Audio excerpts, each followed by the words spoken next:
Hi, நான் Priya. Law of attraction இதை use பண்ணி நீங்கள் உங்களுக்கு பிடிச்ச வாழ்க்கையை ரொம்ப சூப்பராக வாழ்கிறதுக்கு நீங்கள் எந்த மாதிரியான மைண்ட் செட்டில் இருக்கணும் அப்படிங்கிறதுக்கு உண்டான கிளாஸஸ் நான் எடுத்துகிட்ருக்கேன். உங்களுக்கு தேவை இருக்குது அப்படின்னா காண்டாக்ட் பண்ணுங்கள். தேங்க்யூ. ஹாய், இன்னைக்கு ஈர்ப்பு விதியை பொறுத்த வரைக்கும் நம்ம யூனிவர்ஸ் கிட்ட நிறைய விஷயங்கள் கேட்டிருக்கோம். மேனிஃபெஸ்டேஷன் பற்றி பேசியிருக்கோம், நம்ம மைண்ட் செட் பற்றி, அப்புறமா கான்ஷியஸ்னஸ் பற்றி, சாட்டிஸ்ஃபைடு மைண்ட் செட்டில், அப்புறம் மணி, அப்புறம் ரிலேஷன்ஷிப் மேனிஃபெஸ்டேஷன்ஸ், இப்படி நிறைய இருக்கு. ஏன் மேனிஃபெஸ்ட் பண்றதுக்கு முன்னாடி நம்ம மைண்ட் செட் எப்படி இருக்கணும்னு பார்த்துருக்கோம். நான் மேனிஃபெஸ்ட் பண்ணி முடிச்சிட்டேன், இதுக்கப்புறம் அது எப்போ எனக்கு நடக்கும், லேட் ஆகுமா சீக்கிரம் நடக்குமாங்கிறது எல்லாமே பார்த்துருக்கோம். இப்போ நான் சொல்ல போற இந்த மைண்ட் செட்டுக்கு நீங்க சீக்கிரம் வரணும். அப்படி வந்தீங்கன்னா மட்டும்தான் நீங்க நிஜமாவே உங்களோட மேனிஃபெஸ்டேஷனுக்கு நீங்க ரொம்ப தகுதியான ஆள். நீங்க எதை வேணா பண்ண முடியும், எதை வேணா சாதிக்க முடியும், உங்க லைஃபை கண்டிப்பா மாத்த முடியும். அது என்னன்னு பாத்தீங்கன்னா லெட் இட் கோ. சரிங்களா? இது ரொம்ப கடைசியா நம்ம பண்ண வேண்டிய ஒரு விஷயம். ஸோ இதை எப்படி ப்ராப்பரா பண்றது? இந்த லெட் இட் கோ அப்படிங்கிறது ஒரு சாதாரண விஷயம் கிடையாது. நம்மளோட மைண்ட் செட் அப்படி எப்படி நம்மளால இருக்க முடியும்? ஆனா இந்த லெட் இட் கோ மைண்ட் செட்ல இருந்தா மட்டும்தான் நீங்க பண்ண மேனிஃபெஸ்டேஷன் அப்படிங்கிறது நடக்கும். அது எப்ப நடக்கும்? இந்த லெட் இட் கோக்கு நீங்க வரணும் அப்படின்னா உங்க மேனிஃபெஸ்டேஷன் எல்லாம் எப்படி இருக்கணுங்கிறத பத்தி இப்ப இந்த வீடியோல பார்க்கலாம். வீடியோக்குள்ள போலாம். எல்லாருமே சர்வசாதாரணமா லெட் இட் கோ பத்தி நிறைய விஷயங்கள் சொல்லுவாங்க. அதாவது நீங்க கை விட்டுறணும், நீங்க எல்லாத்தையும் பண்ணிட்டு நீங்க பாட்டுக்கு யூனிவர்ஸ் கிட்ட ஒப்படைச்சிட்டு நீங்க பாட்டுக்கு உங்க வேலையை நீங்க பார்க்கணும்.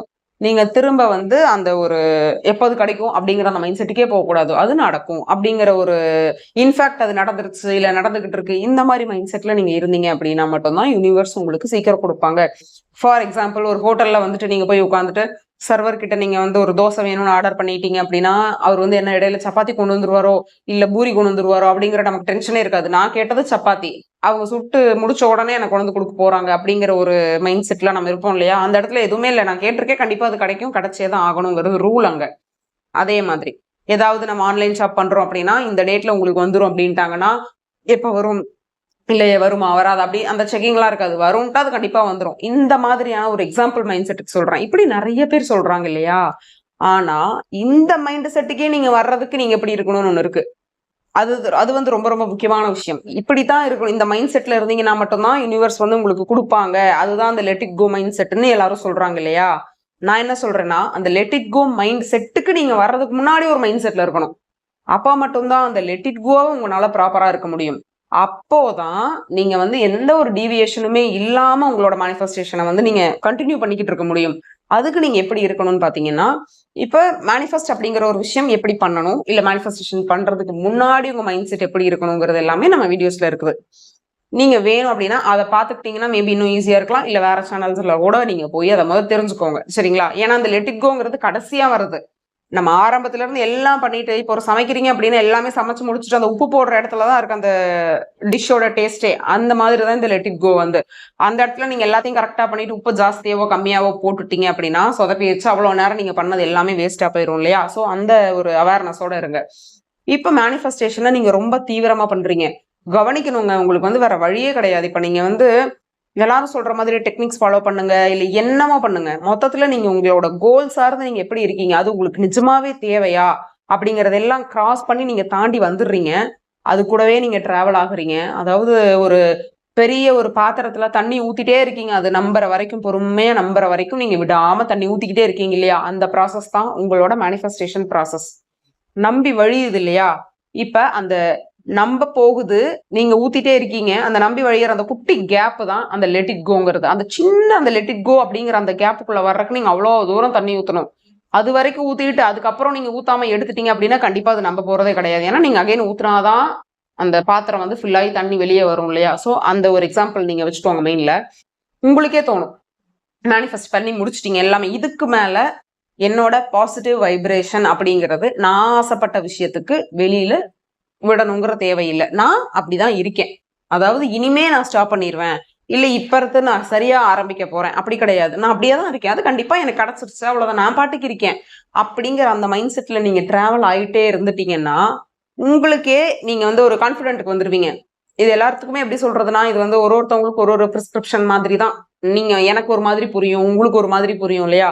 ஸோ இப்படிதான் அப்படின்னுட்டு ஒரு காமன் அஜெண்டாலாம் இதுல கிடையாது. ஸோ உங்களுக்கே அந்த ஆசை எப்ப ஃபுல் ஆயிடுச்சு, அந்த பாத்திரம் நம்பிருச்சு, இதுக்கப்புறம் நான் ஊத்த வேண்டாம், இன்னும் ஒரு சொட்டு 2 சொட்டு விட்டா கூட அது நம்பிரும் அப்படிங்கிற ஸ்டேஜுக்கு நீங்க தழும்ப தண்ணி ஊத்தி வைக்கிறீங்க இல்லையா, அதுதான் உங்களோட பிரெயின் ஃபுல்லா அந்த ஆசையை பத்தி நீங்க எப்ப நினைச்சாலும் ஒரு சொட்டு விட்டா கூட அடுத்த டிராப் அந்த பாத்திரத்துல இருந்து வெளில வந்துடணும்.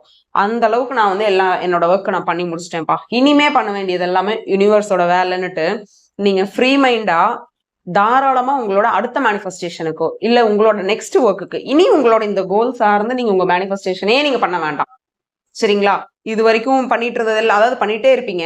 ஏன் பண்ண வேண்டாம்னு சொல்றேன்னா, ஆல்ரெடி இருக்குது இல்லையா? இப்போ ஒரு கார் வாங்கணும் அப்படின்னா, கார் வாங்கினதுக்கு அப்புறமும் நம்ம உட்காந்து கார் எப்போ வாங்குவோம், இந்த மாதிரி நம்ம கார் வாங்கணும் அப்படின்னு நம்ம கற்பனை பண்ணிட்டு இருக்க மாட்டோம். ஆல்ரெடி என் வாசல்ல நிக்குது காரு அப்படிங்கிற மைண்ட் செட்டுக்கு போயிருவோம் இல்லையா? அந்த மைண்ட் செட்ல நீங்க வேலை பார்க்கும்போது மட்டும்தான் அந்த லெட் இட் கோங்கிறது ஈஸியா வரும். சும்மா நீங்க பாதியிலேயே மேனிஃபெஸ்ட் பண்ணிட்டே இருக்கிறீங்க, நான் எல்லாமே பண்ணிட்டேன் அப்படின்ட்டு அந்த அரகொர மைண்ட் செட்ல கான்சியஸே இல்லாம அவேர்னஸ் வளர்த்திக்காம நீங்க பாட்டுக்கு யூனிவர்ஸ் கிட்ட சும்மா ஒரு டெக்னிக்ஸ் மட்டும் பேஸ் பண்ணி நீங்க ஒரு ஆசையை வந்து நீங்க கடத்தி உங்களோட லைஃப்ல அதை ரியாலிட்டியில கொண்டு வரணும்னு நினைச்சிட்டு வெறுமனே டெக்னிக்ஸை நம்பிட்டு இருந்தீங்க அப்படின்னா உங்களுக்கு அந்த லெட் இட் கோ அப்படிங்கிறது வராது. லெட் இட் கோ, உண்மையான அந்த லெட் இட் கோ அந்த ஒரு சிந்தனை எப்படி இருக்கும்னா, நீங்களே அதை பத்தி நினைக்க மாட்டீங்க. உங்களோட ஆசையை பத்தி அது எனக்கு வேணும், எப்ப கிடைக்கும், எப்ப வரும், இன்னைக்கு நடக்குமா, நாளைக்கு, அது அந்த ஒரு மைண்ட் செட்டுக்கே வர மாட்டீங்க. அது ரியாலிட்டியில இருக்குது இல்லைங்கிறத தாண்டி அதுக்காக நீங்க வந்து ஒரு ஏங்கி நிக்க மாட்டீங்க, எப்படா இன்னும் கிடைக்கலையே அப்படிங்கிற ஒரு விஷயமே உங்களுக்கு இருக்காது. நான் சொல்றது புரியுதுங்களா?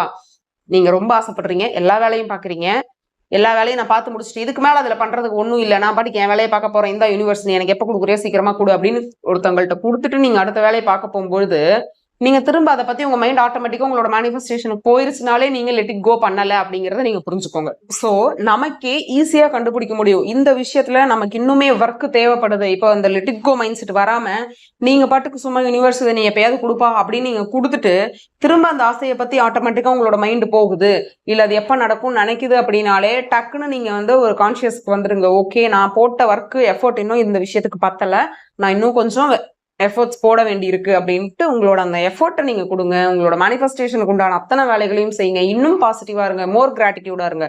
இது எல்லாமே நீங்க கண்டினியூவா பண்ணணும். அது உங்களுக்கே தெரிஞ்சிடும், நான் ஆல்ரெடி சொன்னேன் இல்லையா அந்த மாதிரி. ஸோ இதுதான் அந்த லெட் இட் கோங்கிறது வந்து ரொம்ப ஈஸியா கிடைக்கிற விஷயமே கிடையாது. ஏன்னா நீங்களே யோசிச்சு பாருங்க, நம்ம ஆசைப்படுற விஷயம் கண்டிப்பா இது என் லைஃப்ல வேணும், இந்த பையனை நான் கல்யாணம் பண்ணியே ஆகணும் அப்படி நினைக்கிறோம். நம்மளோட வாழ்க்கையே வந்து இந்த பையன்கிட்ட தான் இருக்கு, இந்த பொண்ணு கிட்ட தான் இருக்கு அப்படின்ற ஒரு விஷயத்த நீங்க மேனிஃபெஸ்ட் ஃபுல்லா பண்ணி முடிச்சிட்டீங்க. இதுக்கப்புறம் பண்றதுக்கு எதுவுமே இல்லை. யூனிவர்ஸ் எனக்கு சீக்கிரமா பார்த்து பண்ணி கொடுப்பா, கல்யாணம் எனக்கு பண்ணி கொடுத்துருப்பா நான் சொன்ன மாதிரி அப்படின்னு நீங்க சொல்லிட்டு நீங்க பாட்டுக்கு உங்க வேலையை பார்க்க போற அளவுக்கு நீங்க எல்லா வேலையுமே சாட்டிஸ்ஃபைடா பண்ணி முடிச்சிட்டீங்கன்னா வெல் அண்ட் குட்.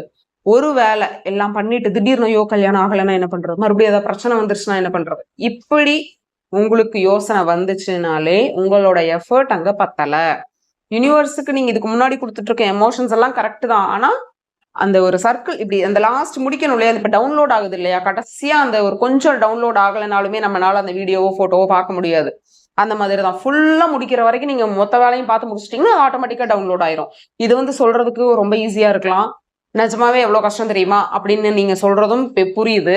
ஆனா அப்படிதான் இருக்கணும். அந்த அளவுக்கு நீங்க ஒர்க் பண்ணணும் அப்படின்னா என்ன, இது வந்து ஒரு எல்லாமே பாத்தீங்கன்னா இன்டர் கனெக்டட் தான். ஒரு விஷயத்துக்கு நீங்க அந்த அளவுக்கு இன்புட் கொடுக்குறீங்கனாலே உங்களோட மைண்ட் பாசிட்டிவா இருக்கணும், ஃபுல் டைம் கிராட்டிடியூடா இருக்கணும், கான்சியஸோட இருக்கணும், உங்களோட ஆசை மேல உங்களுக்கு எந்த வித நம்பிக்கையும் வந்துடக்கூடாது, என்னால் இதை செய்ய முடியும் அப்படிங்கிற அந்த ஒரு ஹோப் இருக்கணும். இது எல்லாம் இருந்தா மட்டும்தான் அந்த லெட் இட் கோ பண்ண முடியும். சும்மா ஒரு 4 விஷயத்தை தெரிஞ்சு வச்சுக்கிட்டு அதை மட்டும் பண்ணிட்டு கடைசியா நீ பாத்துக்கப்பா அப்படின்னு கொடுத்துட்டீங்கன்னா நீங்க கொடுத்துடலாம், ஆனா உங்களுக்கு வராது. நீங்க ஹோட்டலுக்குள்ள போய் உட்காந்துட்டீங்க அப்படின்னு வைங்களேன், உட்காந்துட்டீங்க, உள்ள ஒருத்தர் வந்துட்டாருங்கிறதுக்காக வேணா அந்த வெயிட்டர் வந்து உங்களுக்கு என்ன வேணும் சார் அப்படின்னு கேட்பாங்க. நீங்க எதுவுமே சொல்லாம அவர் மூஞ்சியவே பார்த்துட்டு இருந்தீங்கன்னா, சார் நீங்க இதை தானே கேட்டீங்க அப்படின்னு சொல்லி உங்களுக்கு எடுத்துட்டு வந்து ஊட்டியெல்லாம் விட மாட்டாங்க. ஸோ நீங்க இவ்வளவு நாள் மேனிஃபெஸ்ட் பண்ணிருப்பீங்க இல்லையா, அந்த வேலைக்கு உண்டான ஒரு ரிசல்ட்ஸ் கிடைக்குமே தவிர நீங்க நினைச்சது அது ஃபுல்ஃபில்டா கிடைக்குமா அப்படின்னு கேட்டா கண்டிப்பா கிடைக்காது. ஸோ இவ்வளவு நாள் நீங்க பண்ணி முடிச்சது பிரச்சனை கிடையாது, கடைசியா அதை முடிக்கிறது இருக்கு இல்லையா, இனிமே இதுல பண்றதுக்கு எனக்கு எந்த வேலையுமே இல்லை, இனிமே இதை நீ தான் பாத்துக்கணும் அப்படின்னு அந்த மனப்பூர்வமா அந்த ஒரு சரண்டரன்ஸ் மோட்ல நீங்க யூனிவர்ஸ் கிட்ட கொடுத்துட்டு எப்போ அடுத்து உடனே சுவிட்ச் ஓவர் ஆகி உங்களோட அடுத்த ஒரு ஒர்க்லயோ இல்லை அடுத்த மேனிஃபெஸ்டேஷனுக்கு நீங்க போயிடணும். 100% உங்களுக்கு இந்த மேனிஃபெஸ்டேஷன்ல டவுட்டே இல்லை, எனக்கு கண்டிப்பா அது வந்துருங்கிற அந்த ஹோப்பு வந்தா மட்டும்தான் உங்களால நிஜமான அந்த லெட் இட் கோக்குள்ள போக முடியும். ஸோ நீங்க ட்ரை பண்ணி பாருங்க. உங்களுக்கு ஏதாவது ஒரு விஷயங்கள் டவுட் இருக்குன்னா நீங்களே அனலைஸ் பண்ணுங்க, ஏன் நமக்கு வந்து இந்த விஷயத்துல லெட் கோ பண்ண முடியல, இன்னும் என்னெல்லாம் மாத்திக்கணும் அப்படின்னு நீங்க வளர்த்துக்கிட்டீங்க உங்களோட கான்சியஸ் அப்படின்னாலே கண்டிப்பா நீங்க நினைச்சது நடக்கும். தேங்க்யூ.